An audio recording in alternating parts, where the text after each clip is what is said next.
think we're live, and Bad Dog didn't play the intro. Bad Dog, where'd you go? We're live, but hello, chat.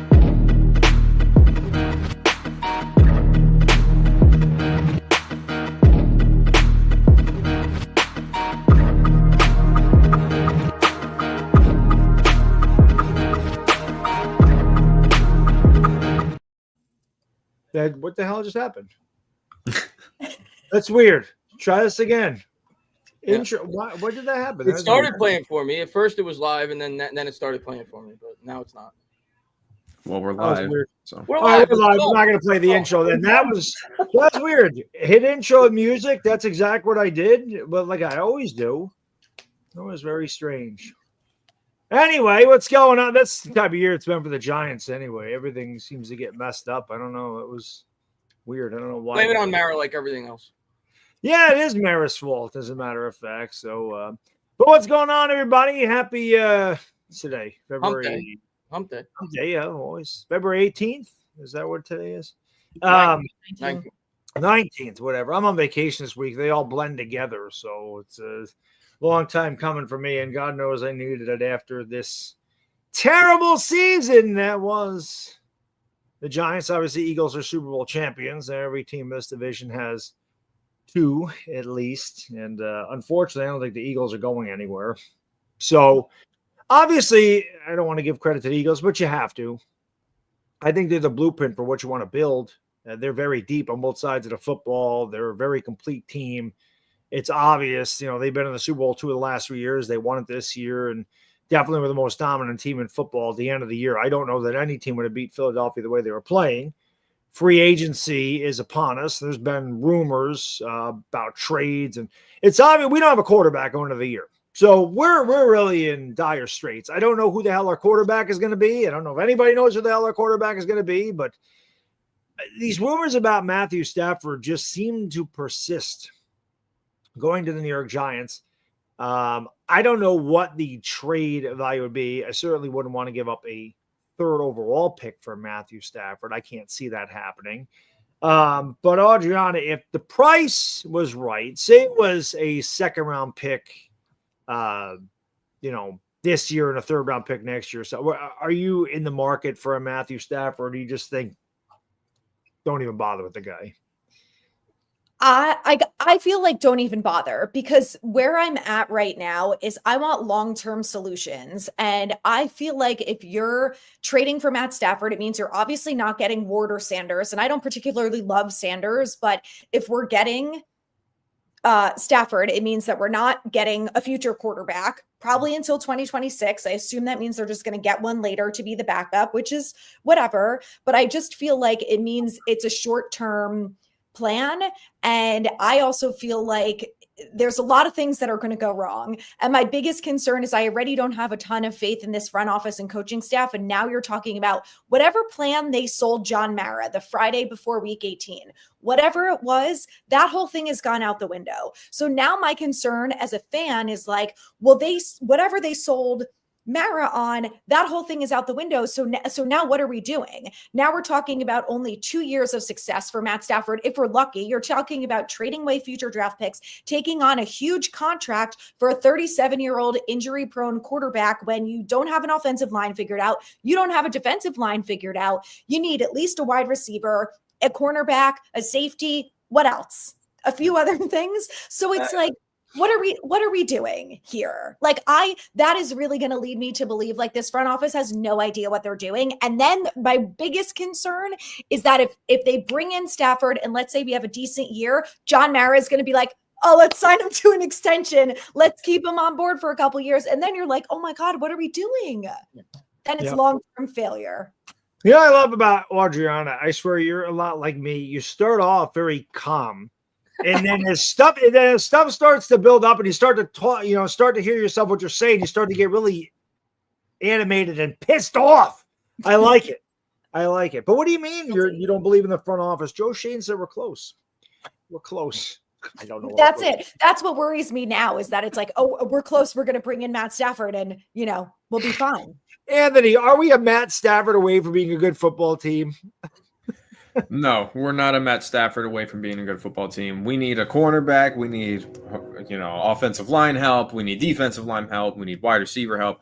Giants need help all over the board. And while a great quarterback can elevate a roster, I don't think there's elevating this roster out of the depths of hell into being a Super Bowl contender. So, listen, Matt Stafford is one of my favorite quarterbacks that I've ever watched play. Like, I've been a fan of him for the longest, and I've always said I think he's arguably the most underrated quarterback that ever played in the NFL. He's so fun to watch. He's so good, and he rarely gets the credit that he deserves. I should be the number one guy campaigning for Matt Stafford, and I feel like I'm the number one guy campaigning against him. He doesn't make sense for this Giants team, unfortunate as that may be. And I saw the report today from Jordan Schultz of Fox Sports saying that the Rams don't want to trade him, are trying to get a deal done. But if they decide to trade him, the price tag is going to be a first-round pick.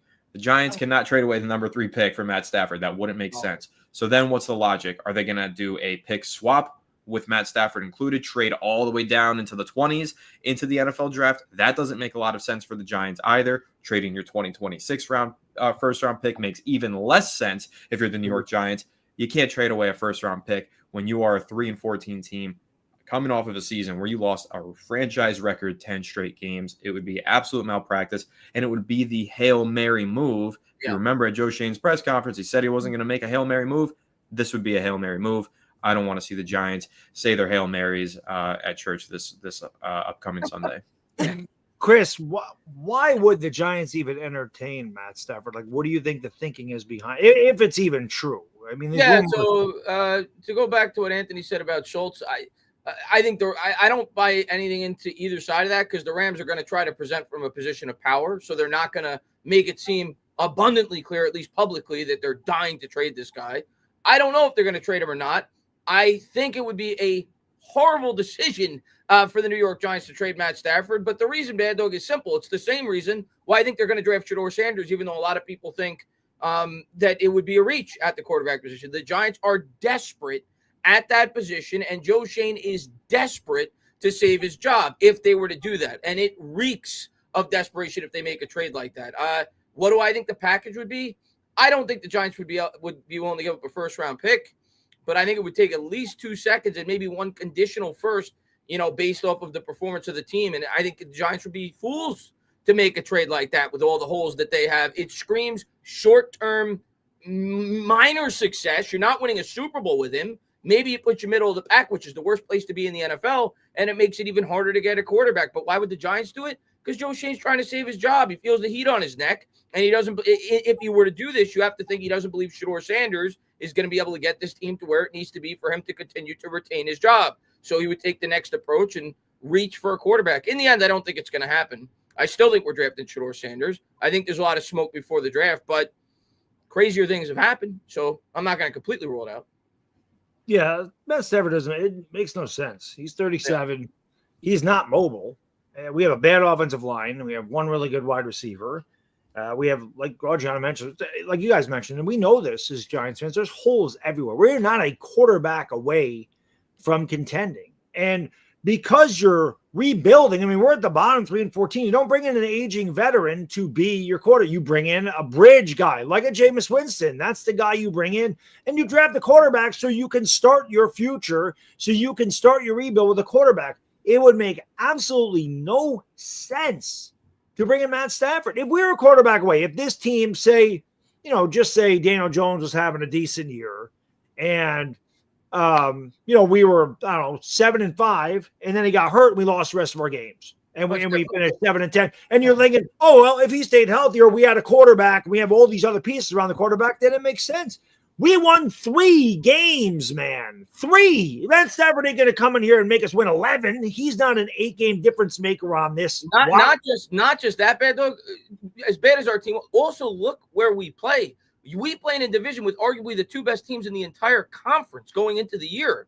So even if you get Matthew Stafford, you're not passing Washington and you're not passing Philadelphia.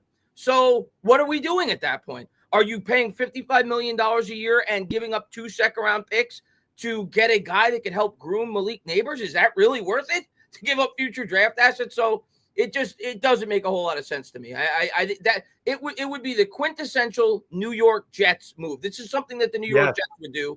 I think the Giants would be fools to make a move like this. Now, if you could get them for pennies, sure. But as I said last week when we talked about this, Matt Stafford, Adriana talked about that we'd have to worry about Matt Stafford getting an extension if he had a pretty good year next year. I don't think he's accepting a trade to the Giants unless they give him an extension before the start of next season. Because he ain't going to come into this situation because that's the whole reason apparently why he wants to leave the Rams, right? Because they can't work out a deal. So I think that comes with it. I think that's baked in if you trade for him. You also have to give him the extension before the year starts. I think it would be a disaster. I think it'd be a horrible decision. I think he would lose his job if he did that. Yeah. Honestly, I understand he's desperate to win, but again, you have to be smart. And I know we're all armchair GMs. I say it all the time. There's a reason that they have the spot we do, or they do, and we have the spot we do. Of course, there's definitely some people that could probably make better decisions than Joe Schoen has made. That's for sure. But that just doesn't make any sense. I think any football fan with any common sense would wonder, why are you going to bring in Matt Stafford? Why would Matt Stafford want to come here? As a GM, you got to know he's not going to make a major difference. And like you mentioned, Chris, if you have to give him a lot of money, there goes your cap space. How else are you going to build around the guy? So it just would scream and reek of desperation on Joe Schoen's part. And I've tried to be as patient as I can. I understood them bringing him back. If he were to do this, I would lose any semblance of hope that I had for him in terms of getting this team down the right path. It would be very reminiscent to me of what Dave Gettleman did in 2021, when after the pandemic, he spent big on Galladay, when he spent big on Adoree Jackson. Kyle Rudolph. Yeah, the team had no direction. Like, they didn't know which way they wanted to go in terms of the building of the franchise. It would give up that kind of vibe, to for me at least, if they gave up significant draft capital for a 37-year-old quarterback. Well, it's a different story, too, if he's a free agent. Like, if you're talking about really making him a bridge guy, a 1 or 2 year deal, that's one thing. But the fact that, they want whatever they're going to want in this trade, like, you cannot give up future draft picks. And my concern too is that Joe is, unless Mara really said to them, like, you guys have 2 years, do what you need to do, I trust the process, which, like, I doubt, but you never know. Then I think it's one thing for them to go in and be like, okay, well, we can figure out the quarterback. Maybe we do a bridge guy this year and we get our quarterback in 2026 if Mara's guaranteed us that time. But if they really feel like they only have 1 year, then he could trade away a first round 2026 because he's like, I might not even be here. Who cares? That's what you worry about. Horrifying. Yeah. We know that's what Dave Gettleman did. He traded back and we lost out on Micah Parsons because of that. Micah Parsons should be a Giant. Should have been a Giant anyway. Speaking of which, we're talking about draft capital, not draft capital, sorry, cap space.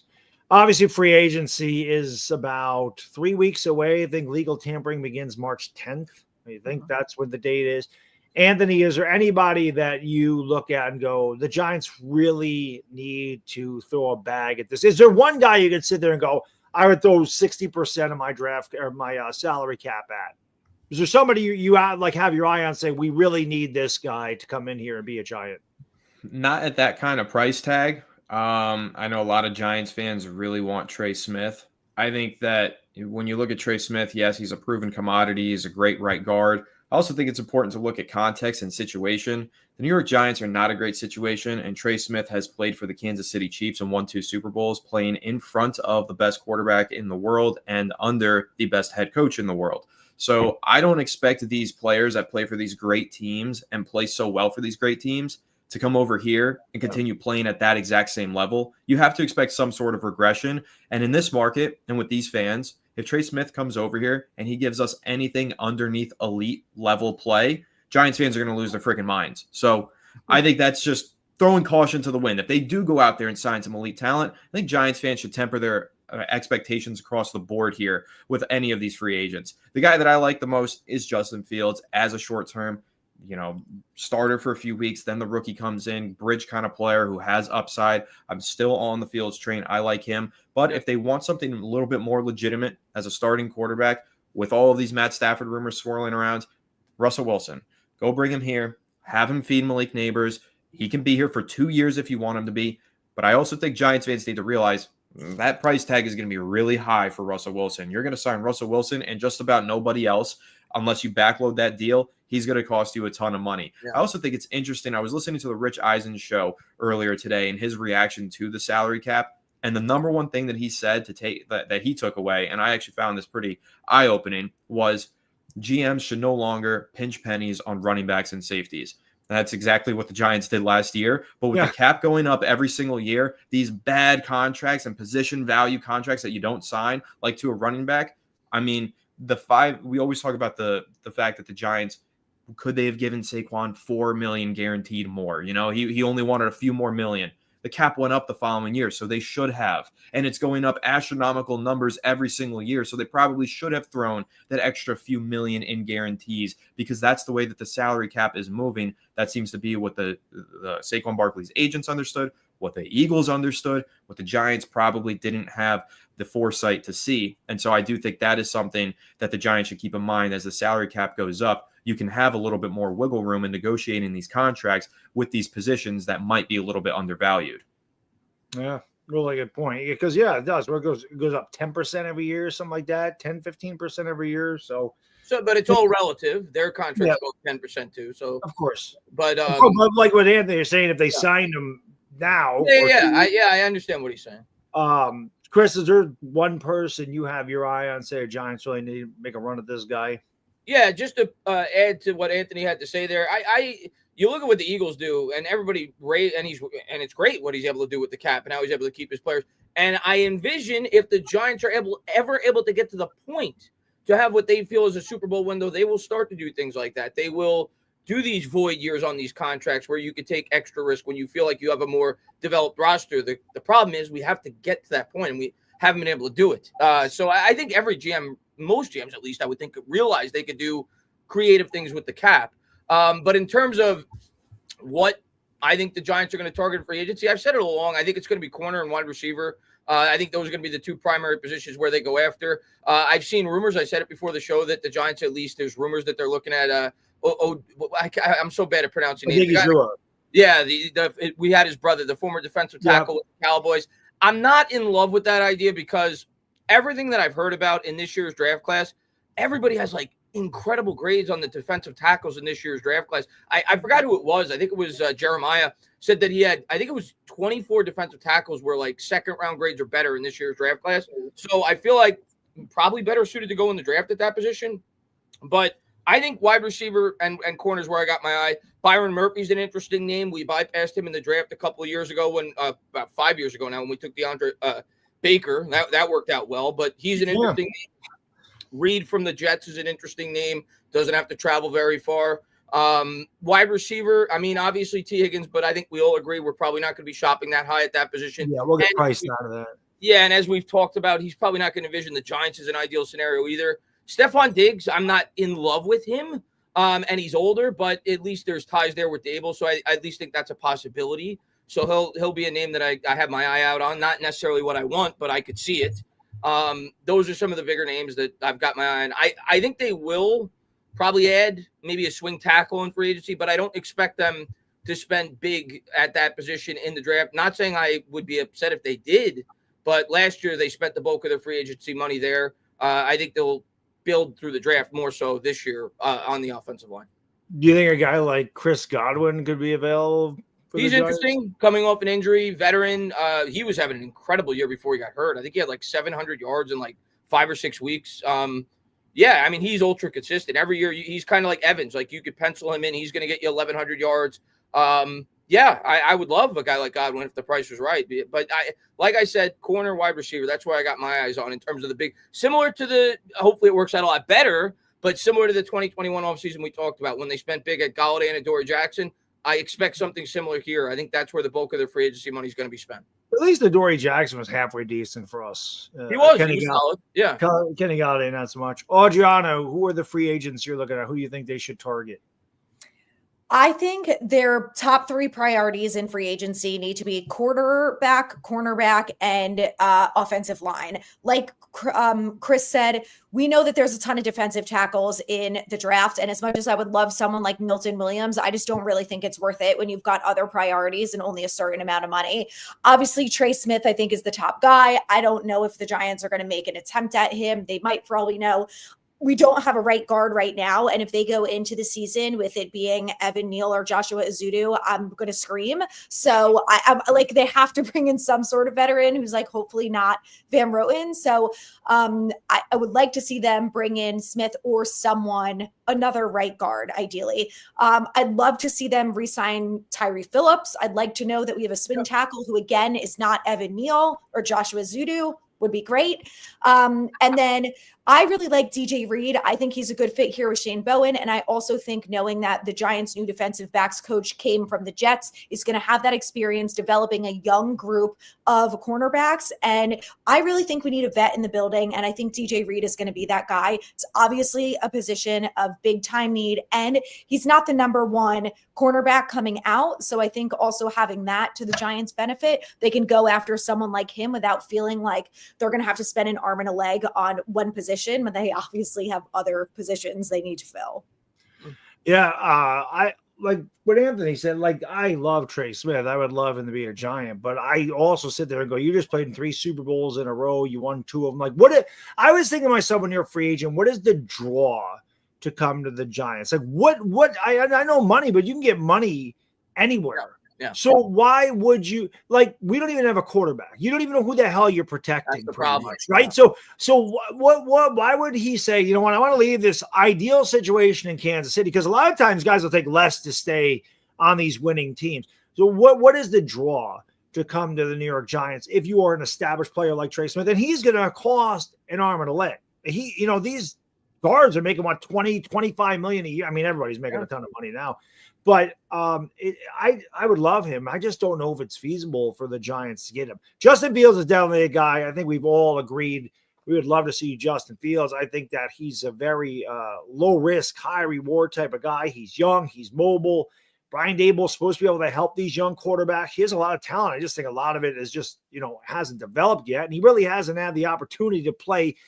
Not that our situation is very solid here, but with the Bears, I think if anybody's got more in shambles than our organization, might be the Bears, ruining quarterbacks the way they have. But with Dable, Justin Fields, Malik Neighbors, Tyrone Tracy, you work on that O-line a little bit. I think Justin Fields can be very serviceable here without question. Might get more than just a handful of games, might get 10 games, might get 12 games, might play the whole year if he was actually competitive when we were winning some football games.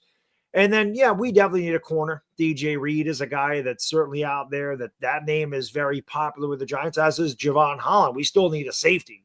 He's only going to be 25 years old, coming out of Miami. Again, this is a guy that's not leaving a big-time program in Miami. And if the Giants offered him some kind of money, it wouldn't be a bad idea. We need secondary help all over the place. We need help everywhere. This is why when Joe Shane's like, we're close to what, man? Like, everywhere you look, we need a corner, we need a safety, we need O-line help, we need a wide receiver, we need a fucking quarterback. What are we doing over here, man? If I had to predict, though, Bad Dog, remember for you younger people out there, see these behind me? These are Super Bowl trophies. We used to win these things. See this one right here? This is 86. I was 11 years old. I was 15 right here when we won this one. I was 32 here, and I was 36 here. Yeah, I saw all those. We used to win those things. We're not close to that, Joe. Where are we? What are we doing? If you look at the pattern, though, historically, and it's a short history. It's only been 3 off seasons so far with Joe Shane. I think it's been 3 decades, Chris. And I think I've said this before. He, at least the trends that I like, a Bobby Okereke, for example, I feel like he is willing to overpay a little bit for what some may deem the market value for a young player with potential to grow further. That's what he did with Bobby Okereke. That's kind of what he did with Daniel Jones. He was banking on his potential to further grow. I think that pattern will continue. Like you said with the young safety, that's what I expect. I think I think he's going to target players in that 25, 26 age range, and he's going to be willing to pay a little bit more for those players. John Runyon's another example last year. Some people felt like he may have overspent a couple million on him. That's the pattern I've picked up on with Joe Shane in free agency, and that's what I expect to continue. Yeah, it'll be very interesting to see what they decide to do in free agency and in the draft. It's just hard to have any faith in what this organization does anymore, man. When they got here in 2022, I mean, I had hope. I'm like, oh my God, look at what they did with what was left here. Look at what they did with Richie James and Marcus Johnson and Daniel Bellinger and Isaiah Hodgins off the scrap heap. I'm like, look at what we just did. Can you imagine when these guys get their players in here and it's their scouting team and we got better cap space, and every year just right downhill to the point that, like Anthony said, record-setting 10 losses in a row, franchise record 14 losses, and the 100th year anniversary, and the Eagles win the Super Bowl. Like, how can you pick a worse script for a 100th year anniversary as a Giants fan? It all started with them damn ugly-ass uniforms. I mean, that's really where this thing started. I don't know what was uglier, them uniforms or this season, but it was tough. It's close to watch, without question. Let's get to a few of these super chats, and we'll take your questions really quick. Dr. Garrett's in the house. Oops, let me get that right. Dr. Garrett says, I wish the screen would go up when I put those up there. He says, love listening to you guys. Do you wake up every morning like me and ask, are they really back? Adriana, you'll start with you. Yes. Like every time I'm looking at Giants news and I read my DMs and I see Matt Stafford trade things, I'm like, what the hell are we doing? And I was just talking about this with a Yankees fan yesterday. Like, there's just no accountability. Like, they're the same front office, the same coaches, the same coordinators. Like, literally everything is the same except for like the 4 coaches who left to go elsewhere. And I just am like, that's why I can't be excited about this year. And it's so depressing. I'm like, I need Joe to make some good free agent moves and get someone. Like, if we get Cam Ward in the draft, I'm going to be optimistic. That's going to bring some excitement, I think, to all of us.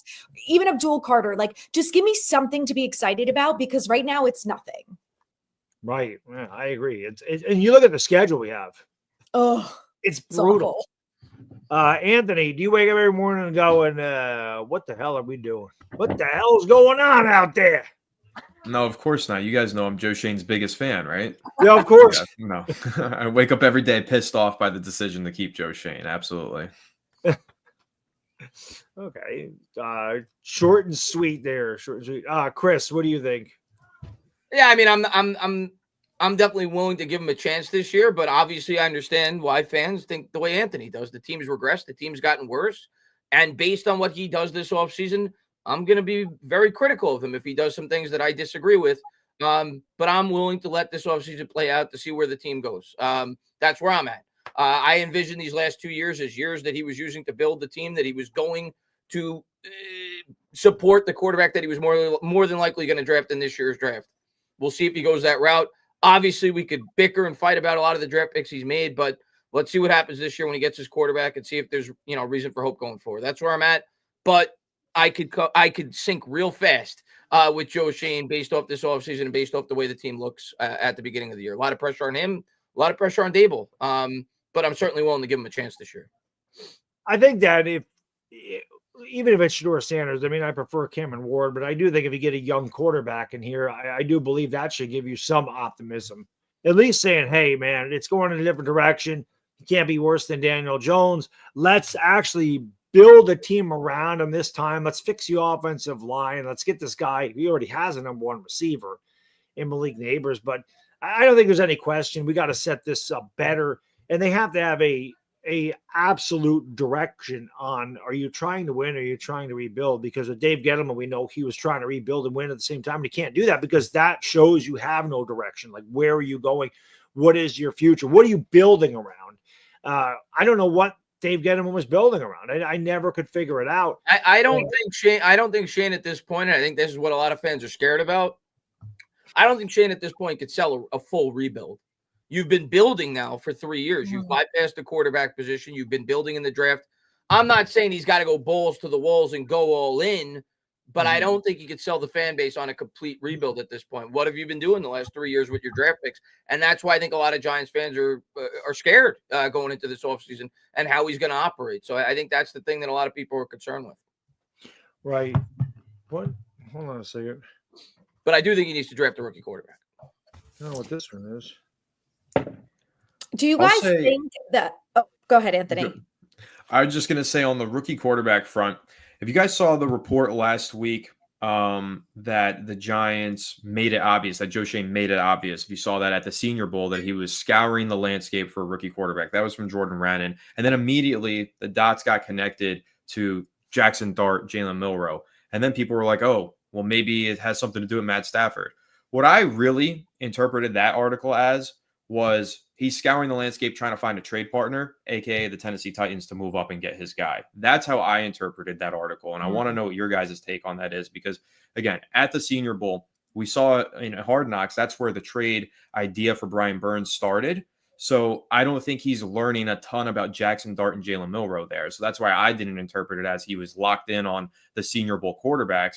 I took it as he's going around and he's talking to people, trying to get together some draft capital, trying to figure out what the price tag would be from the Titans. And if not the Titans, maybe he's looking around the league to get some more draft capital to trade for a different quarterback or whatever.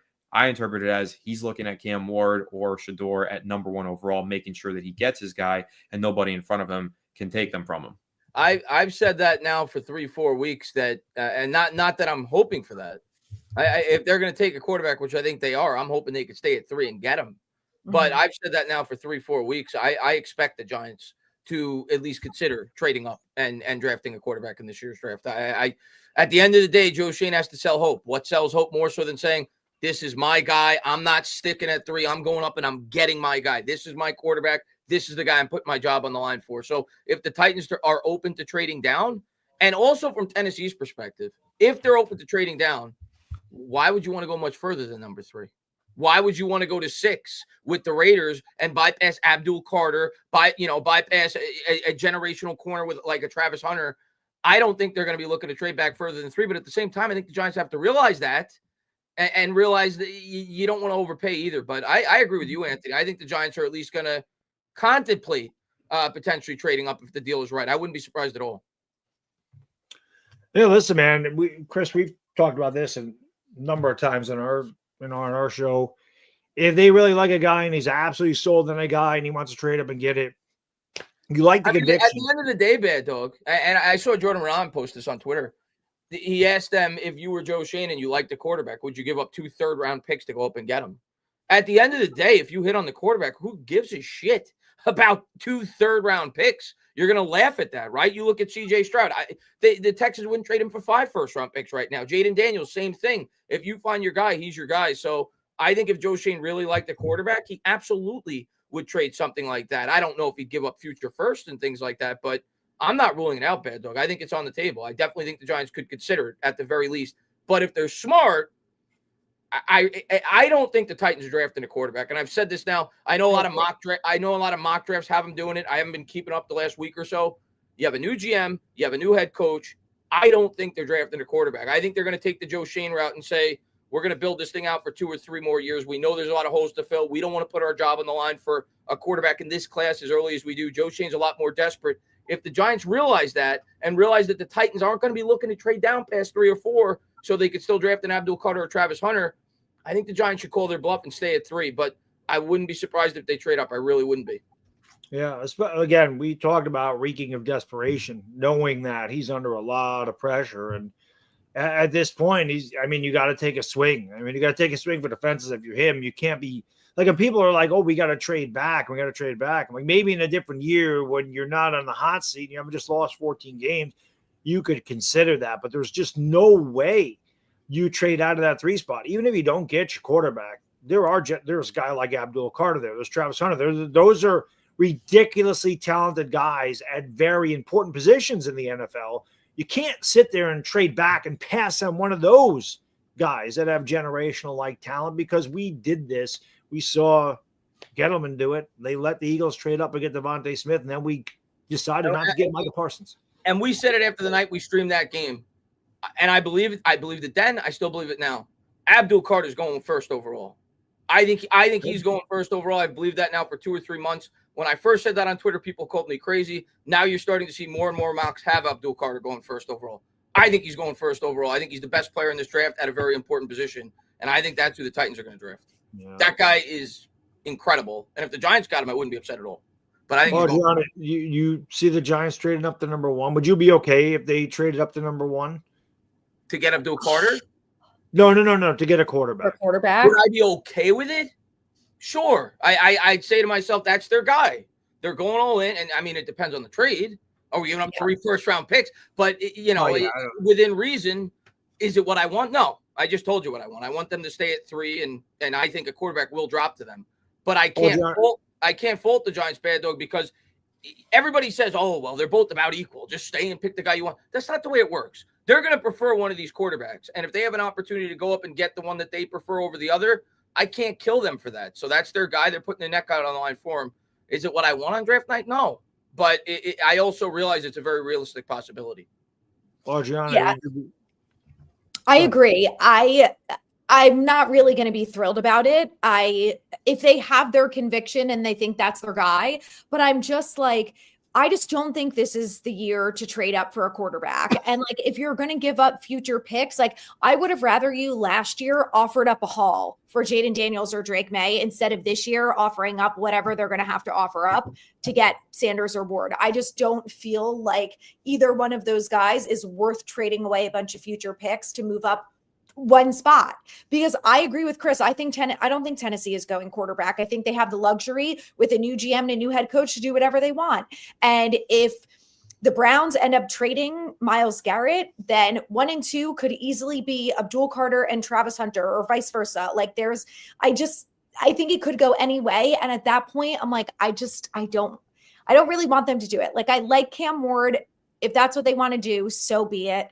But I'm just not really sold on it, because I'm like, just draft another quarterback next year. Like, if you end up with Sanders this year at 3, and whatever, you can just get another one next year. I also partially think that the Sanders love that is coming from the Giants is BS. I think it's JJ McCarthy 2.0. I think we have heard nothing about it from the Giants side, and all of it comes from Shedeur Sanders himself with his Giants cleats and everyone, on his side, Dion putting out whatever they're doing in the media.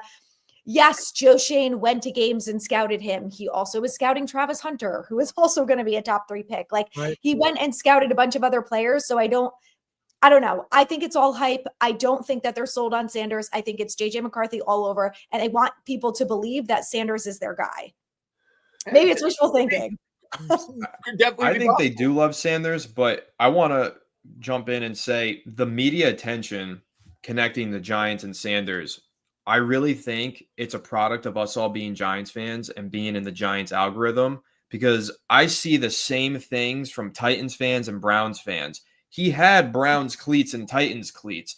The one that got posted by the guy who made the cleats was the Giants one. That's not the Giants' fault. That's also not Shedeur's fault. That's just the guy who made the cleats posted that on social media. I saw the clip the other day. The only team I play with in Madden is the Browns, is what Shedeur said. That went viral among Browns fans. Giants fans didn't really seem to care because it doesn't get put into their algorithm because it doesn't have anything to do with the Giants. It's happening for all of these teams picking at the top just because he documents everything that he does in his life. And for better or for worse, whatever, maybe people have an opinion and a take on that. I don't really care what he does outside of playing good football, but I really just think it's a product of us being Giants fans. So we see the media connections between the Giants and Shedeur way more often. But I'm telling you, Titans fans see it too. Browns fans see it too. I think that's a great point. I think that's a great point, Anthony. I still think we're taking Shedeur Sanders, but I think it's a great. And I'd be happy if they did. So listen, I like Shedeur Sanders, and I do think, for what it's worth, I prefer Cam Ward, so I'm more willing to trade the draft capital, go up to 1 and take Cam than I am for Shedeur. But if the Giants, they trade draft capital to get up to 1 and take their quarterback, no complaints from me. I like it. That's bold. That's, putting your chips into the middle of the table. That, to me, is the Hail Mary going all in move that I would rather see when compared to a Matt Stafford or something else that only gives us short-term success. At least, if you hit on that young rookie quarterback, you're talking 5+ years of success, hopefully, rather than a short window where you can win with a 37-year-old. So whatever. What's going to be great, though, about all this speculation that we're talking about right now, we're going to have a lot more clarity in 3 weeks. Like, once free agency takes place, you start to see what these teams do. Oh, they went and they signed Sam Darnold. Oh, well, they're not going to be, like, once we start to see the pieces fall in the puzzle, that's when this really starts to matter. That's when the speculation really starts to amp up. I would say that is true, and it's a good point. But we also do need to be careful that we don't get Atlanta Falconed because they went and signed Kirk Cousins and still took Michael Penix. So sometimes you never know. I think with Joe Shane, you'll know because I don't really think too highly of him. But it is, important to recognize that sometimes it's still hard to predict even after free agency. Yes, Chris, you were talking. Oh, wait, I gotta. This is hysterical. Chris, you were talking about, was it Omenahu earlier? Yeah, he's on the Cowboys, defensive tackle. Okay, so Jermaine Illuminor is hopefully all of our favorite Giant on Twitter. Yeah, he's recruiting everybody.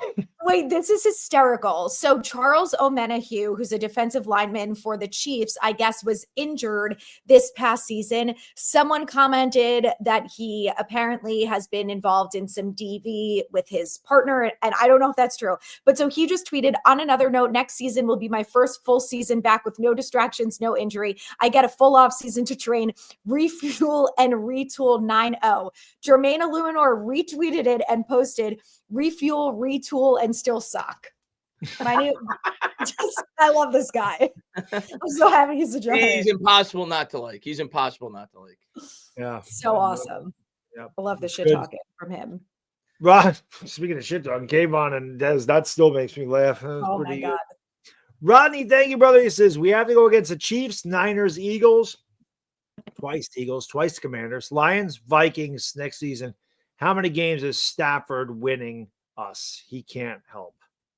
Maybe agree. 6, maybe 7, but not. He's not getting us to a Super Bowl. So that in the grand scheme of things, that's all that matters to me. If you're making a move, and again, this is all dependent on what the draft compensation is. If it's a 3rd and a 4th round pick, well, that's another discussion. But if it's what we anticipate it's more than likely going to be, you better be competing for a Super Bowl. Like otherwise, what are you doing? Giving up significant draft capital for a 37-year-old quarterback. So, yeah, it doesn't make a whole lot of sense to trade for him based off of that. I don't know why when I bring these super chats up, why they're covering you. Didn't used to do that. I don't understand why it's doing it now.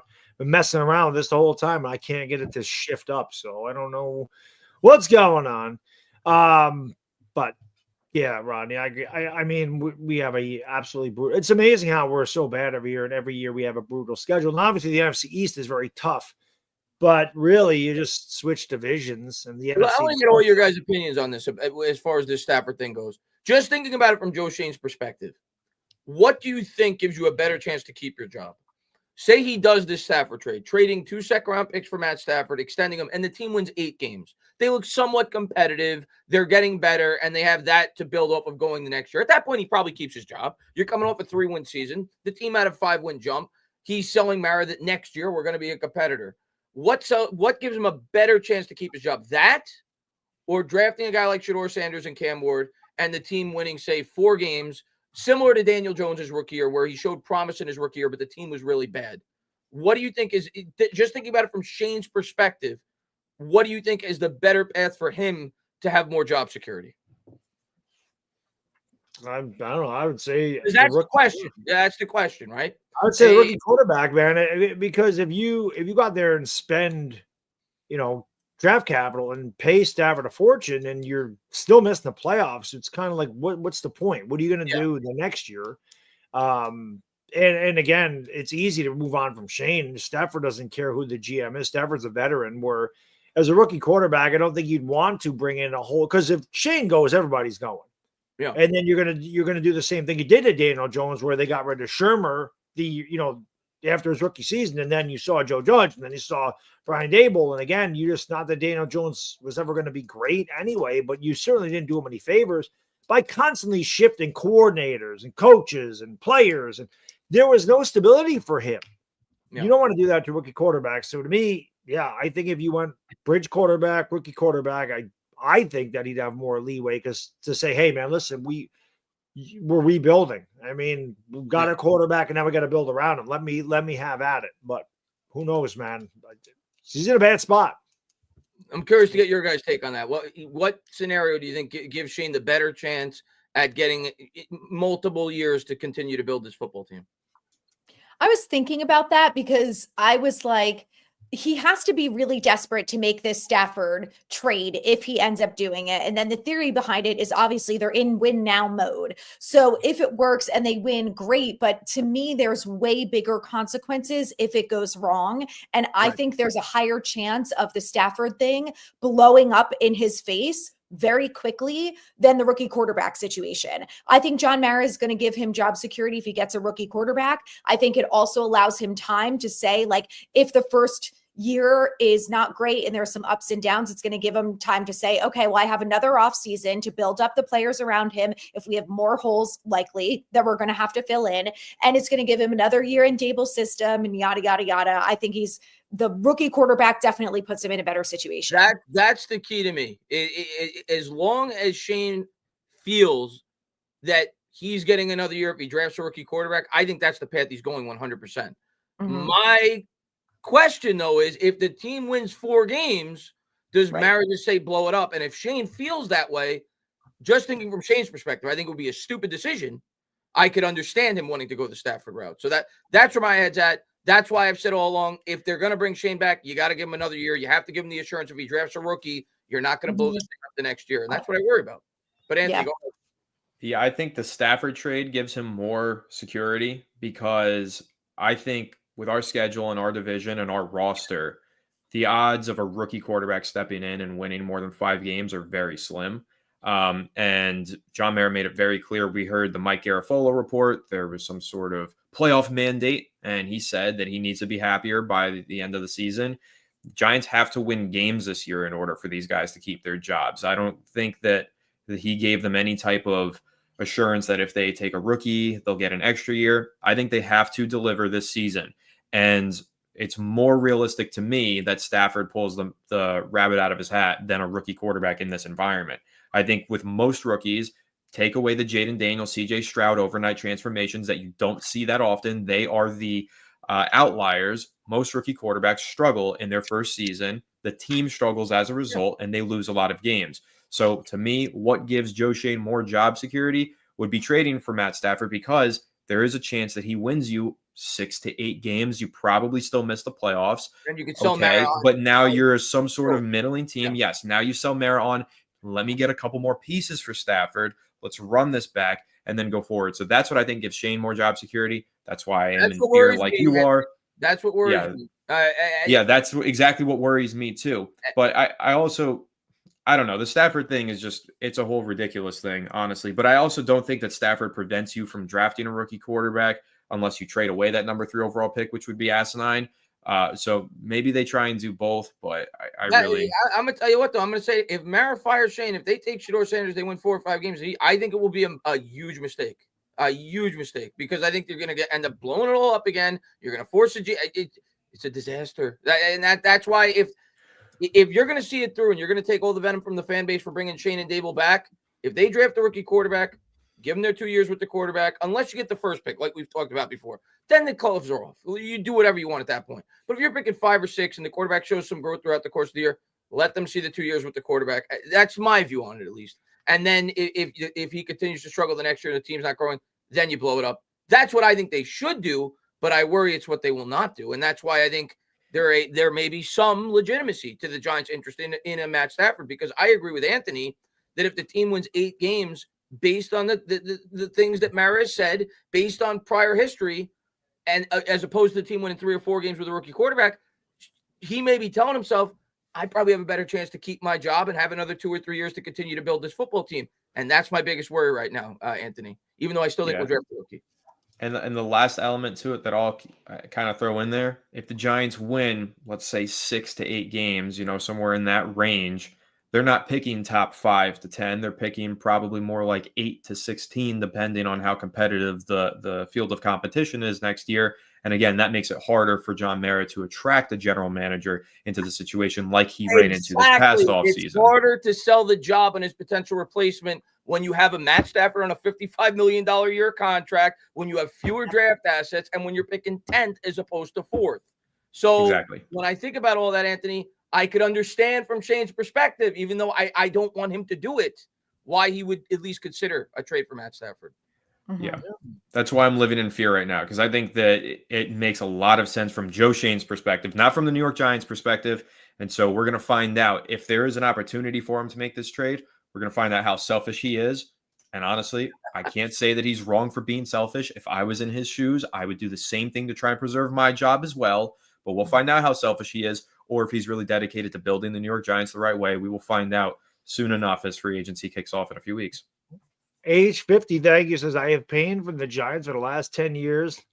Now that the Eagles won with Saquon, the pain cuts deep. Thank you guys for this show and helping Giants fans through this time. Well, thank you, because we couldn't get through it without you either. We're all, it is a tough time for all Giants fans, and there's no question about it, man. It has been a brutal decade of Giants football, without question. And hopefully we get that young quarterback. And again, I don't expect if they do take Sanders Award, I don't expect us to be Washington next year and go to the NFC Championship game.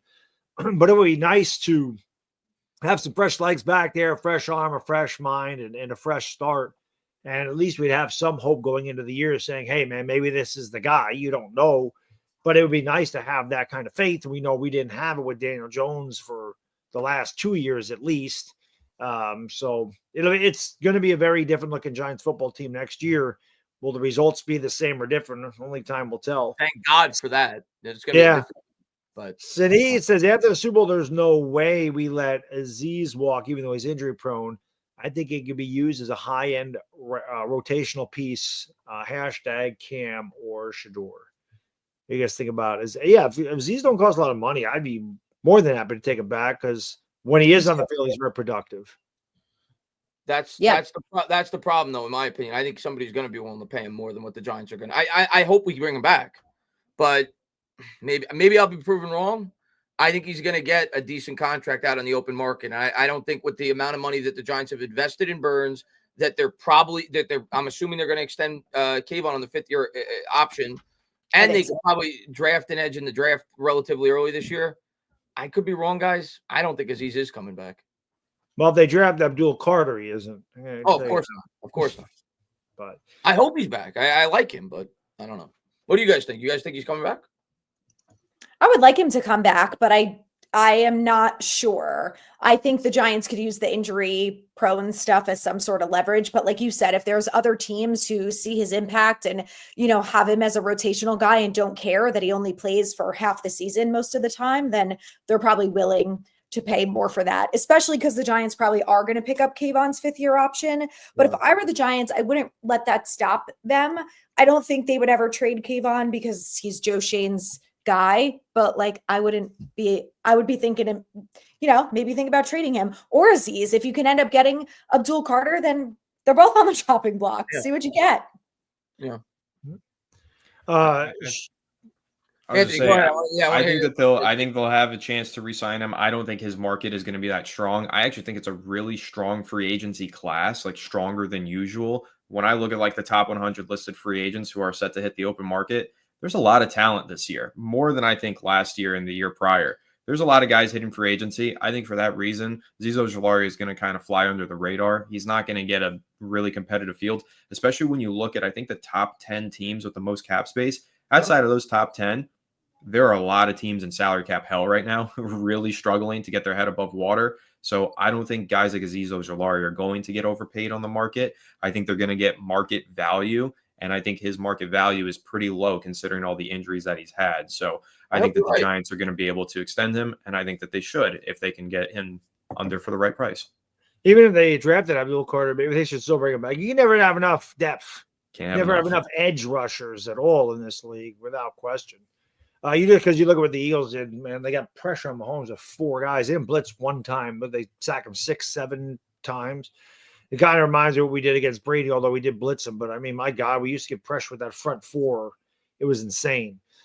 Sean Patel, thank you. Says, love listening to you guys. Chris, do you think the Titans will believe in Will Levis enough to pass on a quarterback? I hope they do. Hashtag Cam. Yeah, and I want you guys to chime in on this as well. But first off, thank you to all you guys. H50 as well. He said, he loves listening to us. Thank you to all you guys for supporting the channel, listening to us, watching the streams, hanging out with us. We appreciate all you guys, man. I just love talking Giants football. I get to talk with 3 great Giants fans, get to talk to the chat. So we appreciate all you guys that are here. But to answer your question, I don't think they go into next year with just Will Levis. Maybe they draft a quarterback in the second or third round. Maybe they sign. I don't know. They may get Justin Fields. I don't know what the rumors are with the Titans, but that's the route I think they're going to go. I really believe that. I don't think a first-year GM in Borgonzi and a first-year head coach, and maybe I'll be dead wrong, certainly could go quarterback. I don't think this quarterback class warrants them based off the situation they're in. If the Giants had the first pick, they're going quarterback. But based off the situation the Titans are in, for the reasons that I said, I don't think they take a quarterback. Whenever I think about these mock drafts and think about what GMs are going to do, I try to put myself in the mindset of that GM. And if I was a first-year GM with all the holes the Titans have, I wouldn't want to start with Cam Ward as my quarterback and not much around him because I'm putting my job on the line right away. I would rather look to trade back. I would rather look to get a guy like an Abdul Carter, build up the team for a few years to be able to support the quarterback when the time presents itself. And it buys me some job security because my job, like it did for Joe Shane, same thing here. That's why I don't think they will go quarterback, but maybe I'll be dead wrong. But I think they go more the veteran approach with a Russell Wilson, whoever it may be, to patchwork it for a year or two as they continue to build the team. And what kind of cap space they have? Maybe Sam Darnold's on the table for them. Sam Darnold's, I don't know all the rumors, but that's what I expect. I haven't been keeping up with the mocks, guys. What do most people have the Titans doing right now? I'm not keeping up with the mocks either, but I'm with you. I don't think they're taking a quarterback. A lot of them have them going that means they trade out of number one or keep number one. I don't think they're going quarterback. A lot of them have going Carter now, Anthony, because a couple of weeks ago it was quarterback. It's Carter now. Yeah, a lot of them have Carter. Some of them still have Hunter. Some of them have quarterbacks, but I've seen a lot of the big prominent voices projecting Carter to go number one. Well, if Carter's part of the underwear Olympics and he blows it up, he's going to go number one. He's going to blow it up. Yeah. I'm saying if he participates, because I don't know who. Yeah. I think he will. I think he's because he's he could go 1 to 3. I think he's competitive and he wants to go 1. I think he's going to run a 40. He's going to put up some weight on the bench press, and he's going to secure himself number one. Yeah, that's very possible, which means we're getting somebody. We wouldn't have to trade up, trade up to get the guy. And it is very possible that Cleveland takes Travis Hunter, and then you have a choice between two, and hopefully it's like Sean just said, #Cam. Cam since April last year. Just look at my Twitter, April 27th. I said I'll play along with the first pick of the 2025 draft. The Giants take Cam Ward. And I've been manifesting it all freaking year, so make it happen. We were this close to the first pick, too. Of course. We had I remember doing that game with Chris going, I can't believe we're going to freaking win this football game. What a game. What do you guys think as far as the combine goes? Do you think, because I'm going to be honest with you guys, I was shocked that Shedeur Sanders and Cam Ward played in their bowl games. Like, I didn't see that coming. Like, that's not – those bowl games meant nothing. It wasn't playoff games. And a lot, and rightfully so. I think people are expecting them not to throw because traditionally when guys don't have much to gain, they usually don't throw. Now, there are instances. Baker Mayfield threw. There's definitely some Josh Allen. There are instances certainly where they do.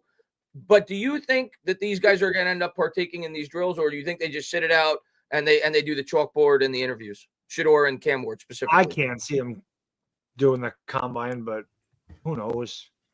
Yeah, I think their bowl game was their combine. Yeah, I think they might throw. Honestly, I think that they have more to lose than people realize. I think Shedeur, yes, is projected to go in the top 3 to 5 or 6 picks. I think we have seen a lot of the plugged-in draft analysts like Daniel Jeremiah, Trevor Sikkema, Dane Brugler. They've all got this kid 25 or later on their draft boards, and that's because they talk to league scouts who probably have him as closer to a late first to second round pick. I think he's probably going to want to go there, show his competitive spirit, put out a good effort on the combine field, and actually try and boost his stock into that top 10. I don't know how much these teams really put into the throwing stock at the combine. But then again, Zach Wilson at his pro day pretty much made himself a top 5 pick with that. I think Shedeur is going to look at that. And then the reason why I think Cam is going to throw as well, because they're so competitive with one another. They're very close friends. And I think if one does it, the other will as well. And I think that Shedeur has a lot of reason to. And I think Cam, even if he doesn't have a ton of reason to, throwing isn't going to hurt his draft stock. So I actually think that Yeah, I it's think not going to it's hurt all his or draft nothing. stock, so you might as well. I think which what you just said. I think it's all or nothing. I think they're either both going to throw or neither's going to throw. Yeah. Because of what you just said. They do all these videos together. They're super competitive. I can't imagine Cam Ward sitting on the sideline if Shador says, I'm going to do the throwing drills. And vice versa. Or vice versa. Exactly. Yeah. That makes sense. Grim, thank you. Would love to know what about Shador Sanders makes him special. Average arm, average athlete, below average processor on tape. He'll get Shane fired. Genetics? I just don't agree with any of those things. I don't think he has an average arm. I don't think he's an average athlete. And I definitely don't think he's a below average processor on tape. So I think the opposite of all those things is what makes him special. I don't know. I don't know where these narratives come from. Like he doesn't have a Josh Allen arm. That doesn't make him an average arm. He's still got a good arm. That's right. 99% of quarterback prospects. He has an NFL level arm. Yeah. He's got, if you go search him, he's projected to run a 4.6 40. You thought Daniel Jones was a good athlete. He ran a 4.8. And the projection, according to when he first got to Colorado, because they run when they get to the college, he ran a 4.65. So if he runs at the combine, which he won't do because quarterbacks don't usually, he probably runs somewhere between a 4.6 and a 4.8. So he's not an average athlete. He's a plus athlete. Very good. And then below average processor on tape, I really don't see that one at all. Yeah, maybe he misses some reads here and there. A lot of quarterbacks do. Most quarterbacks are going to miss a read every now and again, unless you're locked in, fourth quarter, Patrick Mahomes. And even then, he missed some reads in the Super Bowl this most recent timeout. So I don't know. I think he's a great processor. I think that's actually one of his biggest strengths. He threw more passes than anybody in college football this past year. You don't do that without being a good processor. Yeah, maybe a lot of them were underneath. A lot of them were checkdowns, whatever. Not really. It's because they didn't have a running game, so they were calling a lot of design short to intermediate passes. The offensive line was beautiful. The offensive line was terrible. So what they had to do was ask Shador to basically be their rushing attack and their passing attack with these short passes. Throwing the ball short, having a short average depth of target for Shador doesn't mean he was a bad processor. Plus, his average depth of target, maybe it was short. He still threw as many. I think the margin of difference is like 20+ deep passes. Basically threw just as many as Cam. So I don't even get where we get this narrative that one of them loves to throw the ball downfield and the other one is a check down merchant. It's not even true. The stats actually tell you that they push the ball downfield just as much as one another. They're more similar on tape than people realize. Actually watch the tape. Watch the All-22 if you can get access to it. I do. I watch it for an hour a day every day before I do Fireside Giants. He's got a great arm. He's a good athlete, and he's a great processor. That doesn't necessarily mean he's going to be a franchise quarterback, but he definitely has more talent than a lot of people suggest. So he has the tools to be an effective NFL quarterback. I couldn't agree more with what Anthony said. I've said it frequently. I think he's overhated. I think people are reaching on the hatred for Shador Sanders. It's Deion's kid, man. It's just like I don't get the analysis. Like when people say he's a poor athlete, he's not a poor athlete. He's not Kyler Murray, but he's not a poor athlete. I've said it. Tell me, you watch all the tape every day, Anthony. Just from watching the games, the quarterback he reminds me of. And I don't know if he's going to be as good as him. Maybe he'll be better than him. I don't know. But as a prospect coming out, the one thing that I was in awe of with C.J. Stroud when he was coming out of Ohio State was his mechanics, his footwork. I was blown away. He looked like a 5-year vet in the NFL. I see that with Shador Sanders. I think their attributes are fairly similar. That's the type of quarterback I envision him being in the NFL. I don't think he's going to be Josh Allen. I don't think he's going to be Pat Mahomes. But you can win with C.J. Stroud. And that's kind of where I view you're not going to find Josh Allen and Pat Mahomes in every draft. I think he to be that level of quarterback in the NFL is C.J. Stroud. And I don't think that's far-fetched to think that way. I would say his athleticism, I would not call the term statue in the pocket I've seen used for Shador. Would you say Brock Purdy's a statue in the pocket? Because I wouldn't. I would say Brock Purdy can move. He gets out of the pocket just fine. He can pick up 10 yards when he needs to. Shador is a good enough athlete to do that, probably better than Brock Purdy as an athlete. So I don't think he's below average by any means. I would say that average would be Purdy in today's NFL, and I think he's more athletic than Purdy. So I would say above average athleticism with that argument. But yeah, I mean, you're not going to find a Josh Allen in every draft. It doesn't happen. Sometimes the tools and traits are maybe a little less underwhelming on paper, but sometimes the guys, this is actually the final argument that I'll make because the Shador thing it bothers me so much because I get in this argument with Alex every day on Fireside Giants because he doesn't like Shador. But anyway, the last argument that I'm going to make here. We just watched the 2024-25 NFL playoffs. which quarterbacks made it to the Super Bowl and which quarterbacks didn't. It wasn't the Josh Allen of the world running all over the place and making hero ball plays. It was Mahomes playing from the pocket, and it was Hurts playing from the pocket, who both have plus athleticism. They're not elite athletes, but they're above average. Those are the guys that actually win. So I get it. Josh Allen's fun and exciting, and we look at Cam Ward and we're like, the ceiling, the ceiling, the ceiling. What about the floor? Sometimes it's nice to have a nice hardwood floor and to walk around in comfort. That's how I feel about it, and I think that's what you get with Shador.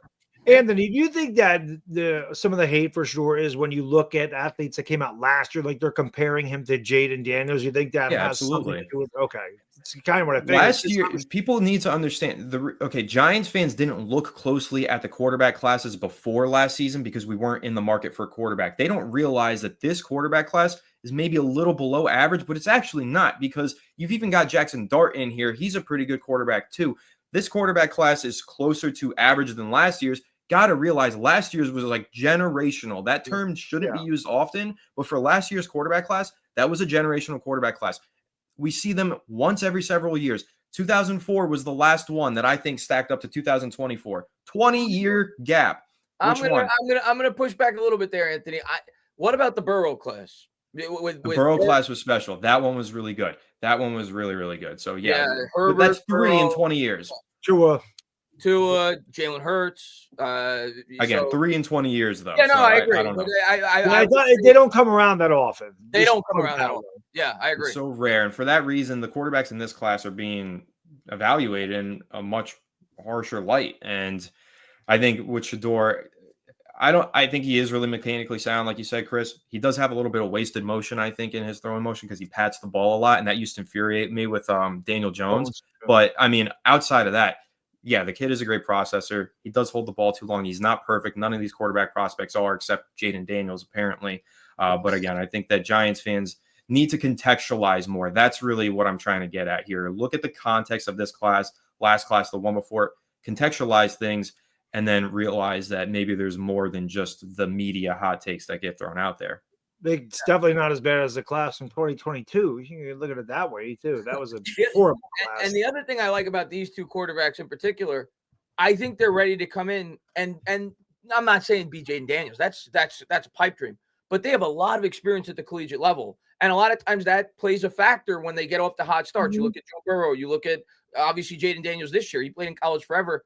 Cam Ward's played a lot of college games. Shador Sanders played a lot of college games. I think that's a factor as well, right? They play. It's not like JJ McCarthy. He didn't have quite as many starts as these guys do. I think they're more equipped. Nix is another one. He played a lot of. Another one, exactly. That's a good example. I think these guys are well equipped to probably get off to a better start than the average rookie. JLT, thank you. Says we talked about Tyler Shuck yet because you need to. No, I haven't looked that far down the draft at a 25. People love this dude. He's older, right? He's like 25. 25. He'll be 26 in September. Yes. Damn. And he was if I'm not mistaken, I think he was a really highly thought of prospect coming out of high school. And then I think he suffered some injury. I haven't done a ton of research on him. I know he's got a big arm. I don't know where he's being mocked. I've seen highlights of him. I haven't looked too much into him, but I've seen a lot of people talk about him. Who knows? I don't think the draft. Who knows? Yeah, maybe they double up at a quarterback. We have how many picks? 9. Yeah. Depending on where he goes. Again, that's a kid that can really improve his draft stock at the combine. Yeah. No question. So I don't know, but no, it's hard to say we talked about him because we really just talking about Sanders and Ward because we figure one of those guys is definitely going to be a New York Giant. With that said, that brings us to the close of another edition of Giants Collective. We appreciate all you guys and girls tuning in. Next week show will be the day before the draft. So obviously we'll have the combine, not the draft. This was a draft. The combine, I should say. What is it, the XFL draft? What are we talking about? I wish it was the draft. It'd be be awesome. Be warmer weather. We'd be excited to see what our NFL Christmas is going to bring us. But no, it'll be the day before the combine. So it'll be interesting. We'll probably know who's going to participate, who won't. We'll talk about what we're looking to see in the combine. So with that said, for Adriana, for Anthony, and Anatana, enjoy the rest of your hump day, everybody. We'll see you next week, and we out. Peace.